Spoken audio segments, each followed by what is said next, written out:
Hi guys, it's Gareth here, aka Rookie, and welcome to another Friday vlog. Whee! So, my plan is a complete tip at the moment. Because all these gigs that we're going to, I've basically not been tidying up, just been dumping stuff, so like 2 weeks of just dumping things on the floor, it's just a complete mess. So, something I'd like to talk to you about, something that's happened recently, basically where I live in Southampton, a lot of music venues have just closed, like literally 2 of them this week. So guys, if you love music, if you love live music, I mean, go and support your local music, go and support your local bands, because there is where all music starts. And without that, you wouldn't have your Paramore, you wouldn't have your Tonight Alive, you wouldn't have any of those amazing bands that you could have out there. So let me go on from that. So let me a little rant, but you should always support your local music venues. I mean, most of the gigs I go to are small gigs anyway. Most of them are local music venues, and most of them are small-ish bands. But anyway, going on from that, this Saturday just gone, I went to Coventry and I went to see Tonight Alive. Wow, what an amazing gig that was. There's a video of that, so if you want to look into that video, you can go, but they were amazing. Really amazing, wow. There was an awkward moment at the gig. Basically, there was someone there that I knew was going to be there, and I didn't really want to talk to him, but he was there. And thankfully, he didn't want to talk to me either, but it was kind of a bit weird. Basically, I was queuing up to go into the place, and he basically joined the queue right behind me, saw me, and then basically walked off. Which is probably for the best, so therefore there was no conversation talks between us. But yeah, so that was kind of a bit weird. I had to then, of course, I'm wearing earplugs now when we go to the gig because there's so many of them. Like, I'd want to keep what hearing I have left. Basically, I'm just hearing them, so I'm starting to pick up more background noise than I used to when I first started wearing. So I'm hearing conversation in the crowd when I didn't used to hear. So that's a pretty good thing. That's really good. Another thing is I bought more wristbands. Stupidly, and obviously I don't wear them when I'm not going to gigs, but they are too tight now. They literally are cutting off circulation to my arm because there's so many of them. I'm either going to have to stop wearing all of them or figure out another solution. I don't know what yet, but yeah, because I can't even afford to buy it anymore anyway. But yeah, I've got no space to put them on my wrist if I could. Something that obviously a lot of you may or may not know, depending on how many videos you watch. Basically, going to this gig was kind of a bit of a fear conquering thing because I was going there with no one I knew. I mean, I did meet people there eventually, which is even more scary for me actually than going there by myself, because then there's pressure of actually to talk to these people because you go in there specifically to talk to people or meet people. So that was kind of a bit scary, especially in such a big venue as well.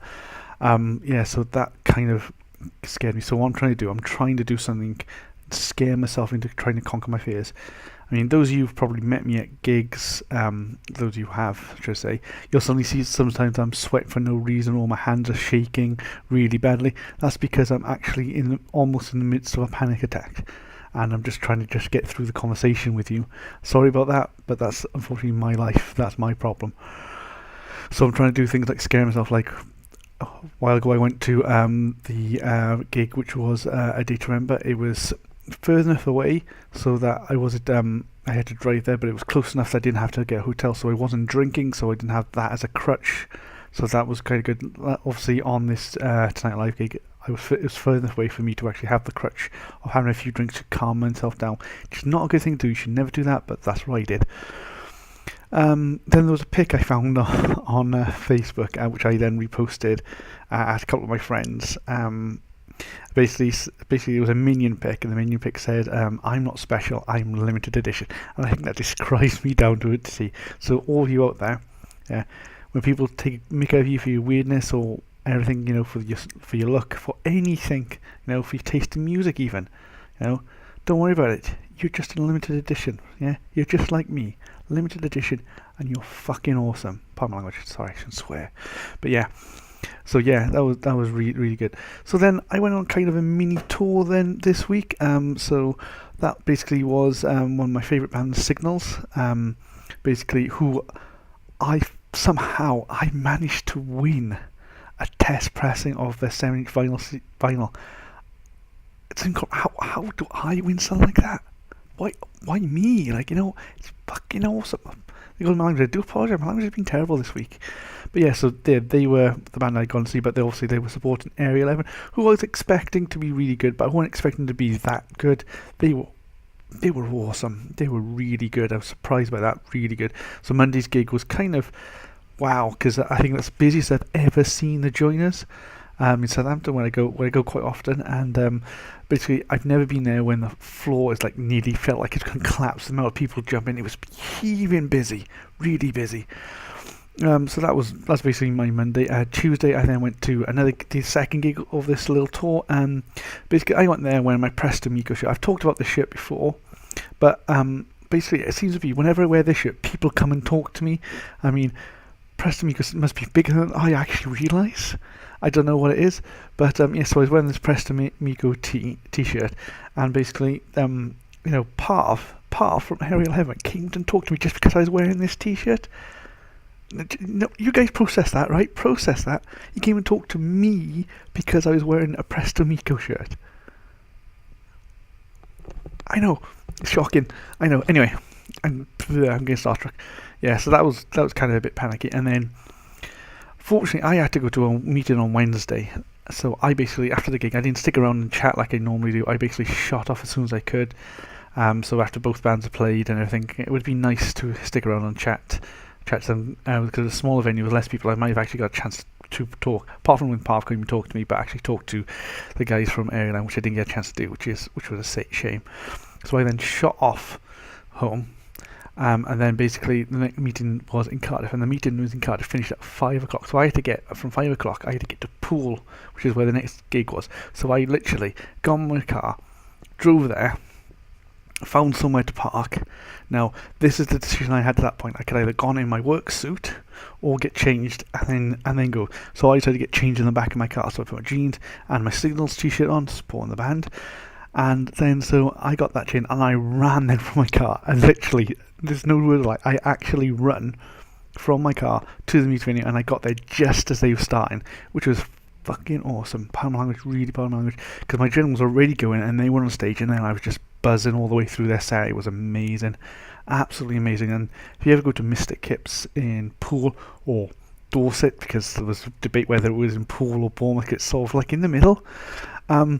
Yeah, it's a really good venue. I really recommend if you live anywhere near there to go there to many, many gigs. It's probably one of the better like venues for up and coming bands. So you should really support that venue and the bands that play there, because it was awesome, really awesome. So after that, and still today, I'm still suffering from what I'm calling post-gig blues. I mean, this is why I think my counsellor referred me to a psychologist to see if I had bipolar, which I don't have. I don't have bipolar. I'm not manic depressive and manically high at times. But I will say, I'm gonna sound like an idiot now. Basically, on Wednesday when I got home after the gig, I was lying in bed and I was crying. God.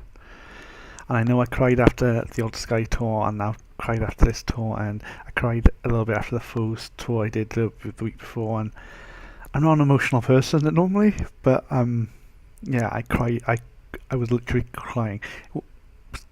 It's hard. It wasn't like I was crying because I was sad. I was just crying. It's hard to describe. Let's change the subject. Let's go on to something else. Because of all this music I go to, you will see when you're on Facebook, especially on your phone, it gives you suggest friends.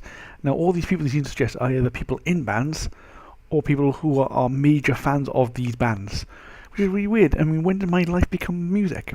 I don't know. It just seems to be that. Today, I had a real spout. That's probably why I'm swearing really bad, actually.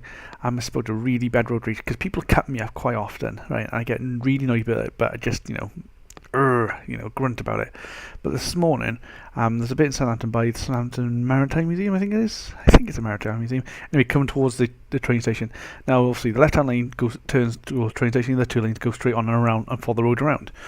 So there's a guy out here on the right. We got to the lights, stopped the lights. So there's a car there, and a queue of cars all the way behind him. And then me, and then this car that came up behind me, and then stopped beside me at the lights. So as soon as the lights turned green, he shot across all of us like that, and I lost it. I went absolutely mental at this guy. Obviously, he speed off, but I was screaming and shouting. I was like, oh. And that's probably the first time I've had real proper road rage. And I was half considering following him to pull him over, and about, right, which wasn't a thing to do, which is not a bad thing. You should never embrace road rage like that. It's okay to have a bit of a spat and shout, but yeah, that's not. You should never do that type of thing. But yeah, really, really bad road rage. Something I obviously mentioned in my quick vlog yesterday, but I want to mention again is after a Twitter conversation I was having, a Facebook conversation, sorry. I was thinking, what if there was? Because there's not that many female-fronted bands really out there, if you think about it. If there was a gig, or some people suggested on Twitter when I mentioned it, an all-day festival of bands that are only female-fronted, would you go? Because I would definitely go. But would you go? Would you go? And what bands would you like to see there? If you go, comment below. If you think what bands you think should go, you comment them below. Hey, and maybe even tweet at these bands, say, hey, would you like to do this sort of thing? And then maybe we can get enough momentum behind it and get these bands all involved and get promoted and a venue, and we can have this fucking awesome gig. My language again, sorry. Obviously, I've been doing Movember, as you can see. So I shaved my beard off, and now I've got this. So I'm just thinking to you guys, on the 1st of December, obviously, what do? Do I keep this? Do I shave it off and grow my beard back, or do I shave off and keep myself clean shaven? Let me know, guys. Let me know what you want. Anyway, guys, I have been Gareth, aka Rookie. This has been my Friday vlog. I don't know why I've changed the exit, but let's leave it there. Let's leave it there. And as always, guys, have fun.